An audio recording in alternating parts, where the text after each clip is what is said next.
साल 1943 में जापानी सैनिकों ने इंडोनेशिया के लोगों पर अमानवीय अत्याचार किए।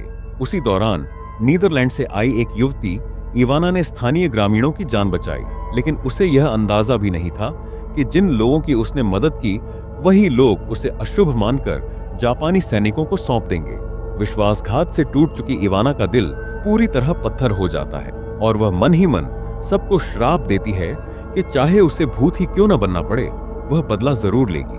अंत में निर्दयी जापानी सैनिक इवाना का सिर धड़ से अलग कर देते हैं। हालांकि एक घुंघराले बालों वाला व्यक्ति इवाना का आभारी था। उसने इवाना के शव को एक मूर्ति का रूप दिया और प्राचीन तंत्र मंत्र के जरिए उसकी आत्मा को एक वृद्धाश्रम के नीचे बने तहखाने में बंद कर दिया। समय बीतता गया और कई दशक गुजर गए। अब कहानी आती है श्याओ मेई की, जिसकी हाल ही में आंखों की सर्जरी हुई थी और उसकी दृष्टि अभी पूरी तरह ठीक नहीं थी। आराम के लिए वह अपने छोटे भाई के साथ अपने पुराने घर लौटती है। रात हो जाने के कारण वे लोग रास्ते में एक वृद्धाश्रम में रुकते हैं, लेकिन वहां पहुंचते ही अजीब और डरावनी घटनाएं शुरू हो जाती हैं। रात के समय जब श्याओ मेई अपने भाई को ढूंढ रही होती है तो वह गलती से एक लंबे समय से बंद पड़े तहखाने में गिर जाती है। उसका भाई मदद के लिए दशान को बुलाता है। जब सभी लोग बाहर जाने वाले होते हैं तभी श्याओ मेई को एक इंसानी परछाई दिखाई देती है। डरते डरते जब वे आगे बढ़ते हैं और सफेद कपड़ा हटाते हैं तो उनके सामने एक बिना सिर की लाश दिखाई देती है। सब लोग डर के मारे पीछे हट जाते हैं, लेकिन दशान हिम्मत करके आगे बढ़ता है और छूकर देखता है। तब पता चलता है कि वह सिर्फ एक लकड़ी का पुतला है। तभी श्याओ कज्यांग आकर सबको खाने के लिए बुलाता है, लेकिन जैसे ही श्याओ मेई पलटती है उसके पीछे रखा बिना सिर का पुतला खड़ा हो जाता है। जब वह दोबारा देखती है तो पुतला अपनी जगह पर होता है, लेकिन श्याओ मेई को अनहोनी का एहसास होने लगता है। जाने से पहले दशान तहखाने से एक संदूक उठा लाता है। ऊपर आकर उसमें से एक पुरानी ग्रामोफोन रिकॉर्ड निकलती है और वह उसे बजा देता है। खुशनुमा संगीत के साथ सभी लोग हंसने लगते हैं, लेकिन तभी अचानक पूरे घर की लाइट बंद हो जाती है। हैरानी की बात यह थी कि पिछले 30 सालों में ऐसा कभी नहीं हुआ था। श्याओ क्यांग टॉर्च लेकर बाहर वायरिंग चेक करने जाता है, लेकिन बाहर भयंकर तूफान और बिजली कड़क रही होती है, इसीलिए मरम्मत संभव नहीं होती। सभी वापस कमरे में आ जाते हैं। तभी एक और अजीब घटना होती है। बिजली न होने के बावजूद ग्रामोफोन अपने आप डरावना संगीत बजाने लगता है। बाहर की गड़गड़ाहट और अंदर का संगीत माहौल को और भी भयावह बना देता है। अचानक घर के सारे दरवाजे अपने आप खुलने लगते हैं। एक बुजुर्ग महिला ठंडी हवा से जाग जाती है और दरवाजे बंद करने उठती है। तभी उसे दूसरे कमरे से संगीत सुनाई देता है। वह मोमबत्ती लेकर वहां जाती है और ग्रामोफोन बंद कर देती है, लेकिन जैसे ही वह मुड़ती है संगीत फिर से अपने आप चलने लगता है।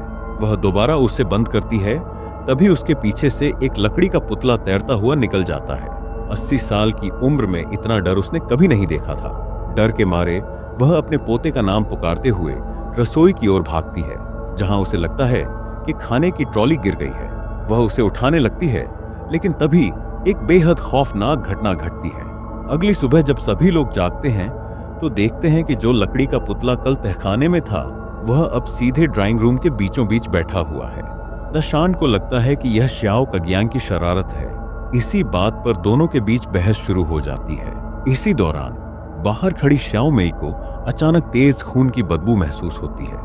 वह उस गंध का पीछा करते हुए एक सुनसान कमरे तक पहुंचती है, जहां उसे दीवार से सटा हुआ किसी इंसान का साया दिखाई देता है।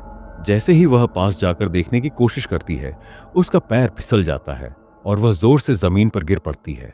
अर्ध बेहोशी की हालत में जब वह हाथ बढ़ाकर जमीन टटोलती है तो उंगलियों में चिपचिपा खून महसूस होता है। तभी अचानक खून का छींटा उसके चेहरे पर पड़ता है और उसकी चीख सुनकर बाकी लोग भी वहां दौड़े चले आते हैं। ध्यान से देखने पर पता चलता है कि वह लाश किसी और की नहीं बल्कि उसी बुजुर्ग महिला की है, जिसका सिर धड़ से अलग किया जा चुका है। यह दृश्य इतना डरावना होता है कि वहां मौजूद सभी लोग सन्न रह जाते हैं। सभी वापस लिविंग रूम में आकर चर्चा करने लगते हैं कि आखिर इस हत्या का जिम्मेदार कौन है, लेकिन उन्हें जरा भी अंदाजा नहीं होता कि असली कातिल कोई इंसान नहीं बल्कि उनके पीछे मंडरा रही एक भटकी हुई आत्मा है। जल्द ही पुलिस को सूचना दी जाती है और वे मौके पर पहुंचते हैं, लेकिन जैसे ही पुलिस घटनास्थल देखती है तो कई सालों का अनुभवी अफसर भी उल्टी करने पर मजबूर हो जाता है। इतनी बेरहमी उसने अपने पूरे करियर में कभी नहीं देखी थी। वह मदद के लिए गाड़ी में जाकर फोन मिलाने की कोशिश करता है, लेकिन किसी से भी संपर्क नहीं हो पाता। तभी उसकी कार के रियर मिरर में एक बिना सिर की महिला दिखाई देती है, जो अपना कटा हुआ सिर हाथ में लेकर धीरे धीरे उसकी ओर बढ़ रही होती है। लेकिन जैसे ही वह पलट कर देखता है, वह साया गायब हो जाता है। उधर घर के अंदर श्याओ मेई का भाई देखता है कि बिना सिर का पुतला अपने आप खड़ा हो गया है। वह घबरा कर अपनी बहन को बुलाता है, लेकिन तभी एक बार फिर पूरे घर की बिजली चली जाती है। डरते डरते जब दोनों पुतले के पास जाते हैं, तभी ग्रामोफोन अपने आप फिर से डरावना संगीत बजाने लगता है, जिससे सबका डर और बढ़ जाता है। श्याओ मेई धीरे धीरे ग्रामोफोन के पास जाती है और जैसे ही ध्यान से सुनती है, अचानक कमरे की लाइट जल उठती है। लेकिन अब आसपास का माहौल पूरी तरह बदल चुका होता है। श्याओ मेई खुद को एक अनजान जगह पर पाती है और हैरानी की बात यह होती है कि उसकी धुंधली दृष्टि अब पूरी तरह ठीक हो चुकी होती है। वह देखती है कि इवाना को गांव वाले बेरहमी से पीट रहे हैं। तभी एक जापानी अफसर वहां आता है और सबके सामने इवाना के बाल पकड़कर उसे घसीटता है। इवाना हताश होकर उससे लड़ने की कोशिश करती है, लेकिन पल भर में ही उसका सिर धड़ से अलग कर दिया जाता है। घुंघराले बालों वाला वही आदमी जो इवाना का आभारी था, उसका शव उठाकर तहखाने में ले जाता है और मिट्टी से उसकी एक मूर्ति बना देता है। वर्षों तक दबी रही इवाना की आत्मा श्याओ मेई के अनजाने में तहखाने में आने से जाग जाती है और उसका भयानक श्राप फिर से सक्रिय हो जाता है। तभी अचानक कमरे के कोने में रखी कुर्सी अपने आप गिर जाती है। पुलिस अफसर टॉर्च उठाकर देखने ही वाला होता है कि अगले ही पल इवाना उसकी गर्दन को कसकर पकड़ लेती है। ये देखकर सभी लोग दहशत में आ जाते हैं। श्याओ कजियांग घबराकर एक डंडा उठाकर इवाना पर हमला करता है, लेकिन उस वार का उस भटकी आत्मा पर कोई असर नहीं होता। इवाना बिना रुके आगे बढ़ती रहती है और श्याओ कजियांग डर के मारे जमीन पर गिर जाता है। पूरी तरह पागल हो चुकी इवाना उसका सिर भी धड़ से अलग कर देती है और बाकी लोग जान बचाकर भाग खड़े होते हैं। पुलिस अफसर सभी को गाड़ी में बैठाकर वहां से ले जाना चाहता है, लेकिन गाड़ी स्टार्ट ही नहीं होती। तभी पीछे से इवाना भी बाहर निकल आती है। गाड़ी के अंदर अफरा तफरी मच जाती है। सभी लोग मदद के लिए चिल्लाने लगते हैं, लेकिन तभी अचानक गाड़ी में बैठी बुजुर्ग महिला को कोई अदृश्य शक्ति जोर से खींचकर बाहर ले जाती है। चाहे जितनी कोशिश की जाए, वह इवाना के चंगुल से बच नहीं पाती और वहीं उसकी दर्दनाक मौत हो जाती है।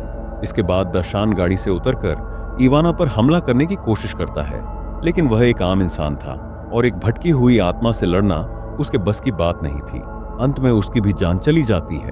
उसी समय श्याओ मेई को अचानक कुछ याद आता है। उसे पता चलता है कि जब जापानी सैनिकों ने इवाना की हत्या की थी, तब उसका कटा हुआ सिर एक सूखे कुएं में फेंक दिया गया था। अगर इवाना को हमेशा के लिए खत्म करना है, तो उसके सिर और धड़ दोनों को एक साथ नष्ट करना जरूरी है। पुलिस अफसर पूरी ताकत लगाकर इवाना के शरीर को तोड़ता है और उसे उस सूखे कुएं में फेंक देता है। उसका इरादा होता है कि सिर और शरीर को एक साथ जला दिया जाए, लेकिन जैसे ही वह आग जलाने के लिए लाइटर ढूंढने जाता है, तभी पीछे से इवाना का शरीर अचानक प्रकट हो जाता है। वह श्याओ मेई और उसके भाई की गर्दन कसकर पकड़ लेती है और दोनों को अपने साथ कुएं में खींच लेती है। कुछ समय बाद जब श्याओ मेई को होश आता है, तो वह खुद को कुएं के अंदर पाती है और उसके हाथ में इवाना का कटा हुआ सिर होता है। तभी ऊपर से पुलिस अफसर लाइटर नीचे फेंकता है। श्याओ मेई जैसे ही इवाना को जलाने वाली होती है, तभी उसका भाई बहन की जान खतरे में देखकर खुद लाइटर जला देता है और उसे इवाना की ओर फेंक देता है। देखते ही देखते भयानक आग भड़क उठती है। इवाना का शरीर पूरी तरह जलने लगता है, लेकिन फिर भी उसकी जलती हुई उंगलियां श्याओ मेई की गर्दन को जकड़े रहती हैं। आखिरी पल में श्याओ मेई पास पड़ा एक लकड़ी का टुकड़ा उठाकर इवाना पर जोर से वार करती है। आखिरकार इवाना पूरी तरह जलकर राख में बदल जाती है। इस तरह बचे हुए लोग मौत के मुंह से बाहर निकल आते हैं। फिल्म के अंत में श्याओ मेई अपना सामान समेटकर उस वृद्धाश्रम को छोड़ने के लिए निकल जाती है, लेकिन जैसे ही वह बाहर जाती है, पीछे कमरे में रखा ग्रामोफोन अपने आप फिर से बजने लगता है। इससे साफ हो जाता है कि इवाना की आत्मा शायद अब भी पूरी तरह खत्म नहीं हुई है।